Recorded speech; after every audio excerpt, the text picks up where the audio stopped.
দিনের শিক্ষা যখন সংকুচিত হয়ে আসবে, জুলমাত তখন বেড়ে যাবে। আমরা এমনই একটা জুলমাতের মধ্যে পড়ে গিয়েছিলাম গত 15.5 বছর। এদেশে আলিম উলামা ছিলেন সবচেয়ে বেশি অপদস্থ।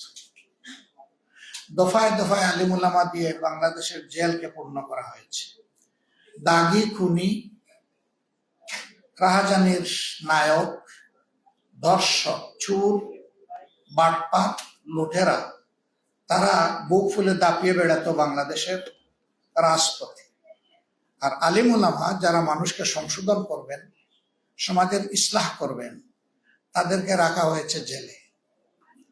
আমি সর্বশেষ গ্রেপ্তার হয়েছিলাম 2022 সালের 12 ডিসেম্বর রাত্রে 1:15টার সময়। সিটিটিসির মেহমান হিসাবে ছিলাম 13 দিন। সেখানে আয়নাগরে আমাকে রাখে নাই, কিন্তু আয়নাগর আমি দেখেছি।